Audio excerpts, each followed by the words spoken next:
Obviously, my background. I work with a lot of technical people, engineers, designers, developers, like hardcore numbers people. Okay. And it was very frustrating for me early in my project management career when they didn't do what they were supposed to do. Right.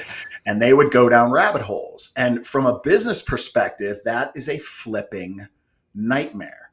And there's tons of jokes about it. Right. And there's all kinds of memes out there about what the customer asked for, what the project quoted, and then what engineering does. Right. And they're vastly and wildly different. And it's because we're all motivated by different things. We all get something different and something special out of the process. And so one of the things I had to learn early on as a young manager and as a young project manager was to be able to understand their motivations, what lights them up, what excites them, and then give them just their piece and be very, very specific about what I'm asking for. Because engineers are trained literally to say, okay, here's this thing that you wanted, but I can make it better, because what I noticed was you asked for this and that has really sharp corners. So what I did was I just slightly modified the design a little bit and it'll close better. And what'll happen is it won't wear out over time and you won't have, right? And it's like, right? Like stop. Minimum viable product is nearly a completely foreign and alien concept with a lot of engineers and a lot of developers and a lot of designers, because their mind is, I want to make this beautiful, gorgeous, amazing thing that works all the time. So it's really incumbent on the leader and on the communicator and on the manager to get to parse out that work and say, okay, do this. Now, I'm not belittling people. I'm not treating them like children. But if you want to keep control over your design, your deliverables, your schedule, your budget, you have to be very specific with people like that, because their purpose in life is to make things perfect and make them better. And so if you don't have tight controls on that and you say, hey, we should kind of do this. Oh, forget about it. You lost them. They're gone. That's like leaving the pen door open. They're just gone. Right. And it's going to take a long time to corral them back in. Being a perfectionist can be harmful sometimes. Yeah. And, perfectionism is part of it, but it's also, this is more like I see a problem, I fix a problem. And it's a rabbit hole. Design and product development and service development, it's a rabbit hole where you can, oh, one more thing. Ooh, another thing. Oh, what? Right. And it's like one more feature. So this MVP thing, and part of why communications during development and design specifically is so important, is to keep everyone on task and keep everyone focused. That is 99 times out of 100, that's the project manager's job. Hey, wait a minute. That's not what the scope statement says. What are you doing? That's not okay. That's a great idea. And this is the tricky part. This is where it becomes political. Excuse me. Oh my gosh, that's a fantastic idea for 2.0. Let's capture that and put that down. And when people pay for 1.0 and we prove that it works and we want to roll out new features in the future at a higher price point, let's prove minimum viable product first. But that's a great idea. Keep them engaged and, put it in for 2.0, 3.0, et cetera.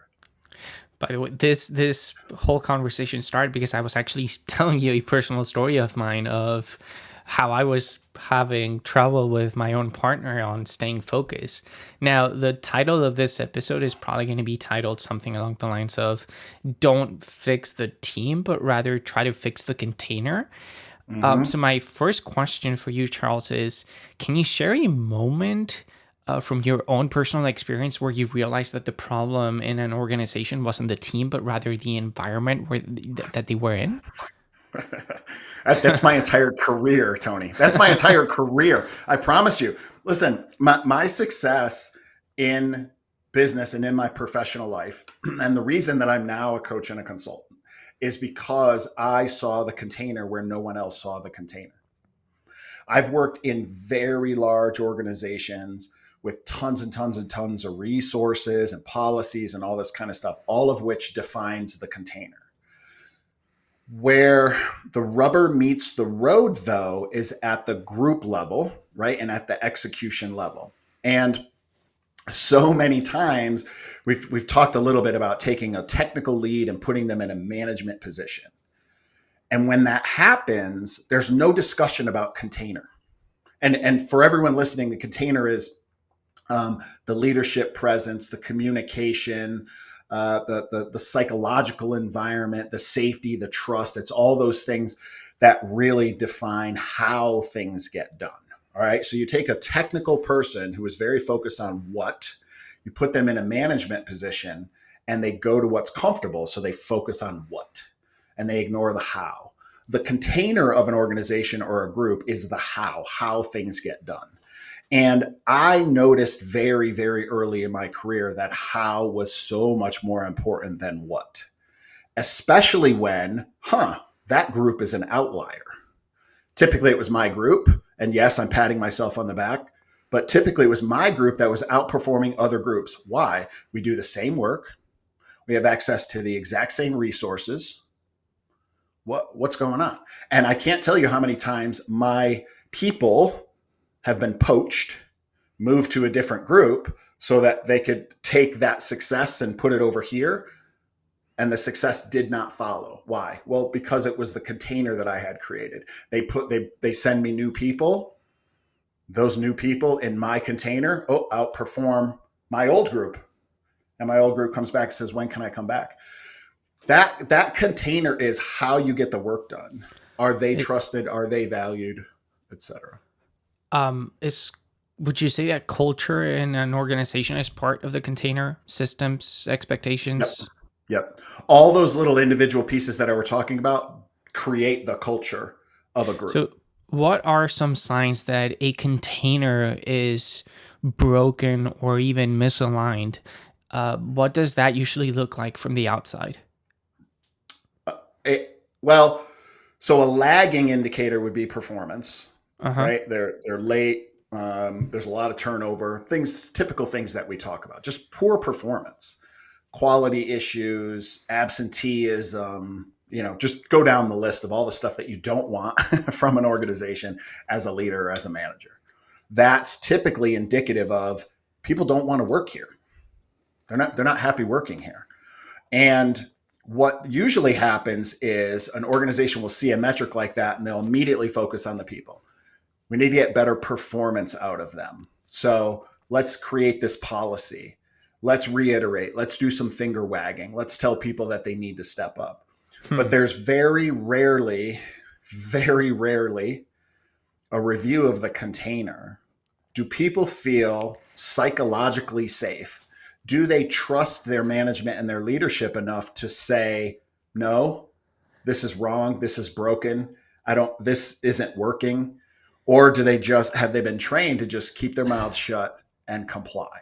Wait, Charles. So I have to ask you, why is it the case that so many leaders default to trying to fix people rather than addressing the issues of the container itself? Well, because arguably they don't see the container.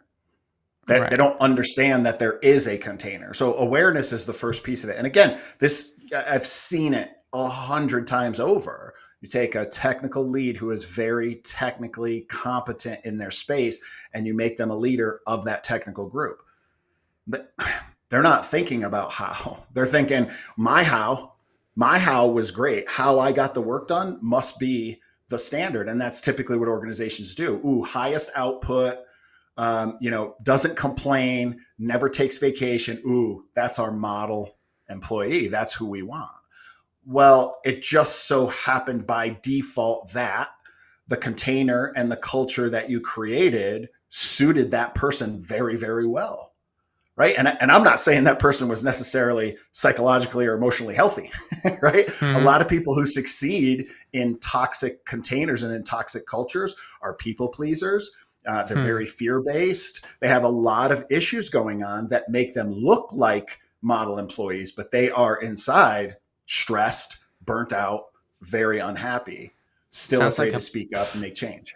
Man, sounds like a perfect recipe to just die when you're 40 at that point. Yeah. Oh, yeah. Oh, absolutely. Right. And it's so that listen, this stuff is not rocket science.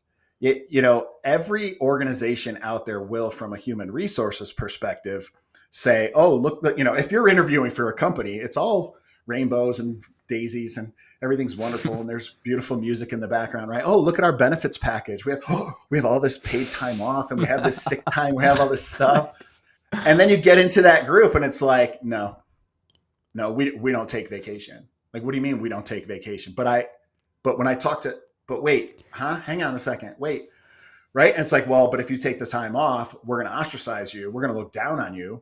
We're going to basically think that you're lazy and we're going to treat you that way. And we're going to bully you, right? This is adult bullying is what happens with this. So if a leader wants to start fixing the container, where should they? I think you've mentioned that the first part is awareness, but other than awareness, what is the first step towards fixing the container? So you can't do anything with another human being without trust. Okay. Okay. You and I wouldn't go to lunch together if we didn't have Trust each other. trust, right? We don't do anything together without some level of trust. Workspaces create a false sense of trust in, hey, Tony, this is Charles. I'm calling from whatever office and I need you to do this thing. So and so gave me your name. You trust that all that is true and go, okay, I'm going to do this stuff for Charles, because the organization, the structure was set up so that when somebody gets your extension and they know who you are and they know what you do, well, this must be legit. Okay. If I called you at home and said, hey, Tony, this is Charles. I was wondering if you could do this thing for me. You'd be like, click. Like, I don't know you. Mm-hmm. You can't ask for something from me if I don't know you. Mm-hmm. So every leader, man, if you are not doing value added work right now, trying to get deliverables out the door, you should be focused on building trust with your team. Okay. Now that gets very complex based on who you are as a leader and who each of those individual people are. Be really easy for me to sit up here and say, okay, and do it this way. Boop, boop, boop, boop, boop, boop, boop. But no matter what I say, there's a normal distribution there. Right. So that what I describe will work for 68% of the people, but 32% are going to be excluded from that and it's not going to work for them. So that's why I say, I'm not going to give you a formula for how to build trust, except be vulnerable, be open, be honest. And that means saying, I don't know, or saying no with an organization. But trust is absolutely the first thing you need to be aware of and focus on as a leader. You mentioned vulnerability, honesty, being open. I think communication would be the key. Like, I look back at all of the times where I've lost trust in my managers or leaders, and it's always been because I've never felt safe enough to be able to talk to them, because I was just simply being bossed around and they didn't even bother me asking. They didn't even bother asking me for my opinion on what did I think was best for the company. Right, right. Oh, I could spend an entire hour talking about this one, because I hired you because I filtered you, I vetted you, I interviewed you to make sure that you had this skill and you were the absolute best I could possibly afford for this role. Then I'm going to bring you into the organization and I'm going to tell you exactly how to do the work. What are you doing? Right? One of the reasons I love working with you is I'm an extremely collaborative, like, this is what I want. Mm-hmm. Can this exist? And you say yes or no. Yeah. We can do that. Okay. Show me something in a week or so. Right? Mm-hmm. Why? Because I freaking trust you. Like, you're very, very good at what you do. But I also, right, I give you that trust. How am I able to give that trust to you? And it's in trusting in myself. Am I a good read of character? Have I done my due diligence? Have I talked to Tony? Do I feel that I understand what Tony's motivations are, what his greatest strengths are? What's the stuff that I'm going to ask him to do that I know he doesn't really like to do? we did a little project kind of ongoing that started a couple of weeks ago. And the first thing I said was, hey, I want this. Is this something that you would even be interested in doing? In Right. my head, it made technical sense. Record these videos, put them together into a sizzler. In my head, technically it makes sense, but it's very different in nature from what we typically do. So the first thing I said was, I want this. Are you the right person for that? And I Right. gave you the chance to say, actually, no, that's not my space. Let's work together, you and I, to find someone to do that for us. Awesome. But I have to trust in your professionalism and in your ability to say no to me. That's not my area of expertise. That's not my zone of genius. I shouldn't be doing that. For the betterment of all of us, let's find somebody who just does that. Okay. And how much Makes trust sense. did that build between us? Right. Right. A lot. I mean, honestly, I know I'm putting you on the spot, but let's get real for a second. You know that you can say no to me at any time, A and hundred it's percent. not it's not going to impact our working relationship or our personal relationship at all. It's like, no, that's not my thing, because I understand this stuff. I think it's the freedom to be able to say yes or no that makes our collaboration so good. It's the fact that we trust each other to know that we're going to be honest about being able to agree or disagree. Yep, yep. And you And have to respect each other as adults and as professionals to be able to do that. 100%. So, if there's a leader watching this, Charles, how can someone assess their current state of their container? Because, of course, they could just hire you, but if they're not quite ready to do that yet, what is the best single piece of advice that you could give them in terms of, hey, here's a good first step towards assessing what your container looks like in your own organization? This is kind of one of those funny things, because truthfully, we all know, right? I don't care how much business training or leadership training or development you've had, blah, blah, blah. Because we're pack animals, Mm-hmm. we're born with this intuition and this emotional intelligence that lets us know something's not right. We're emotionally, we are so attuned to picking up on incongruencies. If there's someone in your life, and we all have this person in our life, I can't put my finger on it, but I don't trust this person. I don't like that person. I just don't want to hang out with that person. Why? They've never really done anything specifically horrible to me, but something is off. That offness is our intuition picking up on an incongruency with that person. Their words do not match their actions. Their words do not match their body language. Something is off. And even if you haven't had formal training in that space, we all have that, because it is tied to our survival instinct. Can I trust this person? So we all know the container, the organization, the culture that we're in right now, we know whether it's healthy or not. Okay. And there's a lot of ways to measure it, certainly, but you have an innate Mm-hmm. understanding and feeling and intuition about, yeah, this place sucks. Right. And unfortunately, that's a downward spiral. But so, What? So, if you're ready to make a change, should leaders expect some level of resistance? what type of change? Like for yourself or Well, within the group? about the container itself. If Yeah. you're become aware of the fact that okay, something needs to change here, I would imagine that you're going to face some sort of resistance, right? Yeah. I mean, there Yeah. might be people. Absolutely. I mean, I feel like as human beings, we just don't like change. Even Right. when, like, if you're in a bad culture in your organization, change could mean an even worse culture, and not Yep. necessarily for the better. If that makes any sense. Absolutely. Oh no, absolutely, absolutely. Um, I should probably get a whiteboard, because one of the best ways to describe what's happening is there's a change cycle, which we could maybe talk about someday. Every change that we go through as human beings kind of goes through 4 phases, and the phases are kind of broken up into a block, which is past/present thinking, external behavior and internal behavior, versus future thinking, external behavior, and internal behavior. And when something changes, we go through all 4 of those zones. Sometimes we do it in a microsecond. Sometimes it takes months or even years. Sometimes we get stuck in one of those places and never get through with the change. Okay. It's an emotional thing, right? We know how the subconscious works. Is this working? Are we alive? Yes. Okay, then don't change anything. Yeah, but here's a change. There's construction. I got to go this way instead. You may not think that that's not a big change. I don't care about that. Yeah, you do.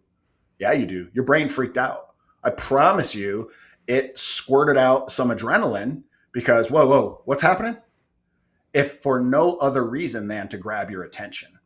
Okay. So that's a little teaser of a much bigger conversation that we could have about the change curve.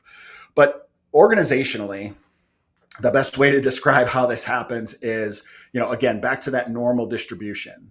And, a normal distribution is Mm-hmm. basically anything. And let's use an organization of 100 people because it's like nice, easy math for me. The middle, 68% are whatever, half full, half empty, right? 34% of them are half empty, 34% of them are half full, but yeah, whatever. Eventually I'll get around to doing it. It's these people at the tails.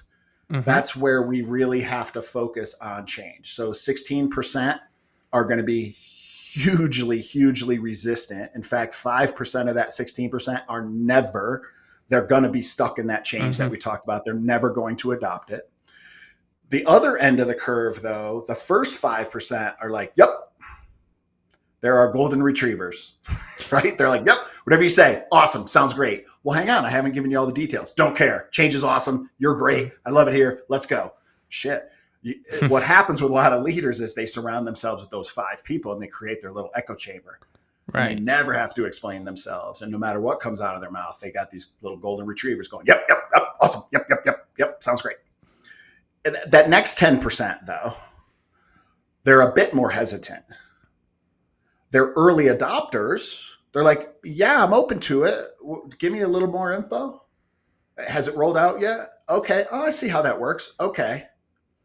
When you're going to roll out a change in the organization, what most people do is they focus on that 68% in the middle because that's the Mm-hmm. mass. That's the Right. masses. Those are the people I have to convince. No, they're not. Those are the people that don't give a shit. So you're spending all this time and money on communications and plans and rollouts and presentations and posters and all this stuff to reach those people, and they don't give a shit. They're going to come around. What you really need to do is you really need to get the critical mass of that 16% over here. And you already got the first 5%, so you're good. That other 11%, those early adopters, that's where you need to focus. What do you do with that 5% that just isn't going to adopt your new change? Just let it go. Just let it go. You have to accept as a leader that you're never going to get 100% approval rating. You're never going to get That makes sense. 100% buy-in with everybody. And in my example, if you have 100 people and there's 5 of them somehow, somewhere scattered around your organization that don't think it's a good idea to take Fridays off and work 4 10s instead and have a 3-day weekend every weekend, do you really want to spend a whole bunch of time trying to convince that person Right. that having 3-day No. weekend, like, no, I don't, sorry. So, do all leaders thrive in well-designed containers? No, I would, again, I'm going to go back to my normal distribution and say, it's not so much, you definitely need to spend time and effort understanding and improving your container because everyone benefits. And I think one of the concepts that I might have kind of passed over real quickly is if you have a really horrible, crappy container where nobody feels valued and nobody trusts you, and there's, you've really set up this kind of hostile and toxic work environment where nobody feels safe to say no or even ask questions. It's not even about resisting and saying no. It's, do they even feel safe to ask questions at all? And if you have that container, none of my change management stuff matters because that you've got a hostile work environment and you've got a chilled work environment where nobody's going to speak up and everybody's going to vote with their feet and they're going to get out, and you're going to have amazing, incredible turnover numbers, very high numbers. And you as an egotistical leader are going to say, yep, good. A lot of turnover is good. That means I'm pushing them real hard and only the best stay. That is the trap. Thinking that the only people who leave are the crappy, lazy people who don't want to work here is lying to yourself. It's It's quite actually the best people who leave. it's the A players that aren't afraid of saying, "Fuck off, asshole. I'm I'm out. leaving to work in a I better don't. That's organization right. in a healthier culture." That's right. That's right. I didn't come here to be micromanaged. Like, I'm a professional. I'm certified. I have whatever experience. I don't need this crap. I can And you find end another up job. stuck with C players instead, Or worse. I mean, or it worse. literally steadily just drives down, and that negative environment drives a culture of minimum expectations. What's the minimum expectation that I need to meet to stay out of trouble and to keep off of everyone's radar so they just leave me alone? You have an entire organization full of people who are doing the absolute minimum just to stay out of trouble and stay off of your radar. Do, So, do yeah, you honestly think those people are contributing to your, great outcome or the growth and the quality and the reputation of the company that you're trying to build or run? they're Hell no. quietly sitting in the corner, trying not to bother anyone, trying to Yeah. stay under Yeah. the radar, as you said, Yeah. because they're scared. If you think it's the worst people that are leaving, you're lying to yourself. It's the best people. I Those are the ones wish, who are leaving. man, I want every freaking leader out there to just watch the last 2 minutes of this fucking video, man. So Listen. It's a conversation that I have every month, Tony. Every time I have to sit down with a leader and, if they can't hack it, and it's like, hang on a second. I and understand why you would rationalize that and why you would lie to yourself, because your ego can't accept that there might be something wrong with your leadership style, or there might be something wrong with your container or your culture. It's like this badge of honor. Yeah, I'm hard to work with because I have high standards and I have high expectations. That has nothing to do with high standards and high expectations. That has to do with you being an asshole. And I want to clarify something, which is that we are not pro lazy people. Okay, I don't enjoy working with lazy people. Lazy people don't motivate me to get stuff done either. Okay, Right. but there's a big difference between lazy employees and employees that don't need to be micromanaged, as you said. Yeah. Well, the counterintuitive irony of that is lazy people are too lazy to quit. so lazy They're too people lazy to become go out there and find a job. That's right. That's right.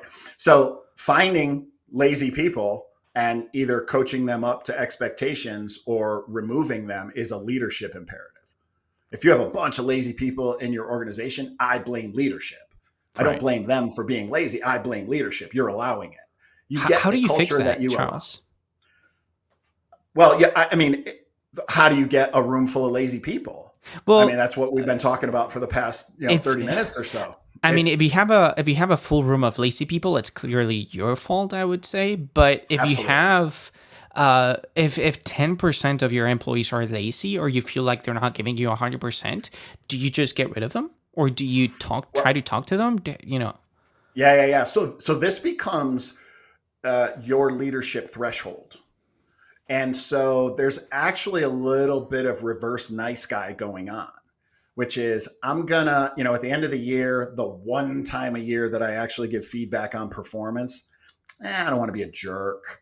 Or I haven't done enough work on myself to be able to sit down across the table from someone and care enough about them to say, you're not performing well. What's going on? Right. So I've mentioned this concept before: willingness or capacity. And I've had this go both ways. I've had poor performers sit across the table from me, be fully and completely capable of doing the job, but just being unwilling to do the job. All I can do once is ask them, this is the expectation. You're not meeting the expectation. Do you want to meet the expectation? Is this something that I can expect from you? Yeah, whatever. I'll try. Okay. You're unwilling to meet my expectations. Red Bye bye. flag.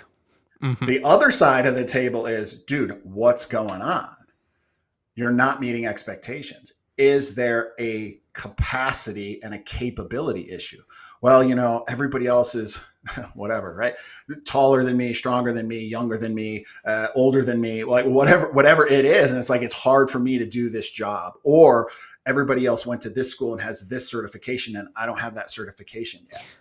I can help you with capacity. A leader can help someone who's willing to meet the standard, but is currently incapable. That can be trained, that can be developed. So as a leader, you have to differentiate. Am I firing someone just because I'm not giving them a chance and I'm too lazy to do my job and Mm-hmm. try to develop someone?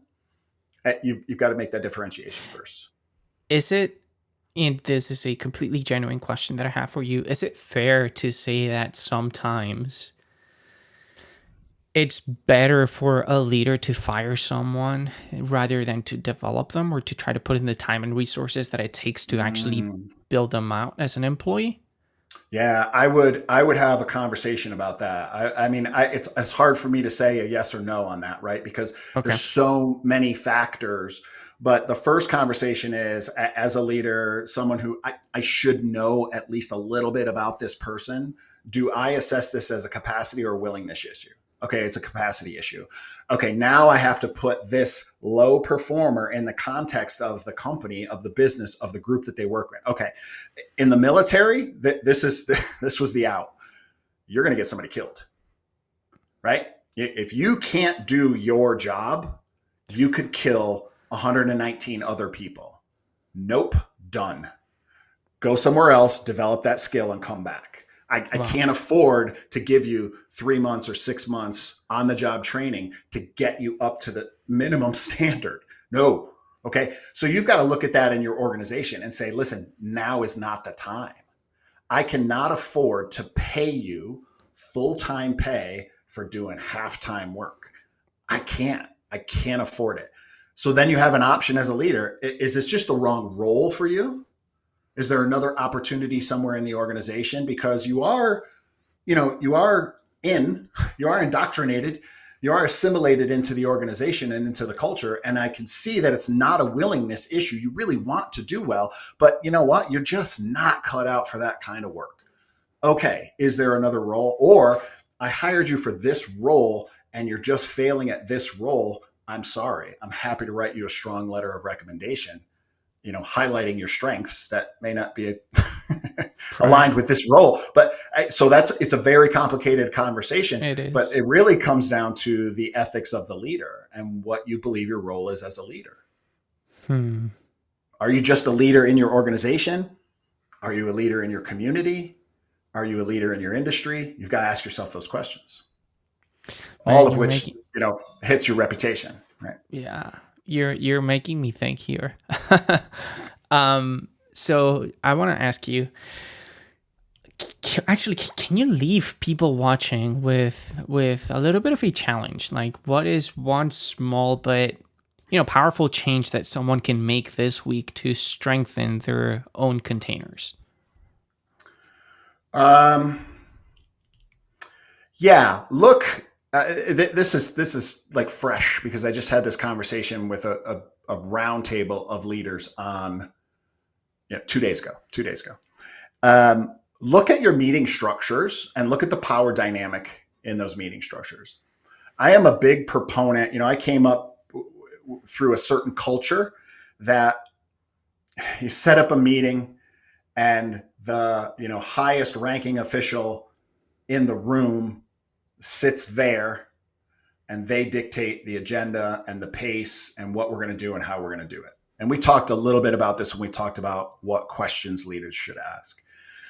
Look at the meeting structure, look at the power dynamic in that room. And when you walk in that room for a meeting about a specific issue, everyone should be equal. And I know that's like radical, crazy. Wait, what are you talking about? Everyone in that room should have a voice. When we go back out onto the floor, there's a hierarchy, there's a chain of command, there's all that stuff for very important reasons, for organizational reasons. But if you're going to hold a meeting and you're just going to have one person sit at the head of the table and just preach and teach and dictate, this could have been an email. I don't need to Hmm. be here. You don't want my input. You don't want my voice. You don't care. You just want the 5% to sit there and nod and say, this is freaking great. I love this. Right? That's all you're looking for. So you as a leader, I don't care. You don't have to be that guy at the head of the table, that person at the head of the table. You just need to be in that room and say, let's engage people. One of the things that I love most about a good pre-job brief is, all right, everybody, welcome. Today we're here to talk about this. Let's go around the room. I want everyone to describe what their role is in this evolution and in this activity. Introduce yourself and say, this is what I do. These are the steps that I'm responsible for. That gets a conversation going. Oh, wait a minute. I'm doing that. You shouldn't be doing that. I'm doing that. That's my, whoa, okay. Hey, now we have an actual conversation, right? So that sets a tone that echoes throughout your entire container, your entire organization, and you can start in a very structured, small 45 to 60 minute way, change the power dynamic and the communications in your meetings. Man, I was fully immersed in today's conversation. There's just so much that I want to say. Um, a lot of it resonated with a lot of my own experience working in organizations. So there's quite a few managers, straight up managers, not leaders, but managers that I want to send this video to. I'm just going to say that anonymously. Anonymously. Listen. This is exactly what this practice is built on, right? Because everything that we just talked about, is $1 million problem. And if you don't understand how the power dynamics, the culture, the container, the communications, if you don't understand how that adds up to an aggregate of being $1 million problem, you have a $5 million problem because 100%. You're just going to repeat that year after year after year. If you want to drive a capacity factor of 99.7%, right, out of your organization or out of your group or whatever, this is the stuff that does that. The first 50% is tools and space and environment. Okay, cool. And then there's 20 or 30% with procedures and policies and how we go about that stuff. And then there's 5 or 10% that is power dynamics and its leadership. And then to get that absolute maximum, it's this stuff. These are $1 million problems that go ignored and unaddressed. And we keep throwing tens of thousands of dollars on, let's try this software platform. Okay, let's swap over to this. Let's rearrange the desks. It's a bunch of bullshit that you're throwing tens of thousands of dollars at this problem, never making a dent in it because you're trying to solve the wrong problem, especially around this topic of like human productivity. My team just isn't producing. They're burned out, they're cranky, they're unengaged, all this kind of stuff. And it's like, that's your fault. If you don't understand how their attitude and that culture is your fault, that's why it's $1 million problem, because you affect millions of dollars worth of productivity, whether you realize it or not. This was great, Charles. I am going to be meeting you next week. If you guys want our help, you can just go to therealcharlesbrowne.com. There's a beautiful contact button right on the homepage that you can just click on, and that will take you to a calendar, and you can just get on our calendar and reach out to us if you need help fixing your $1 million problem. Bring them. We love them.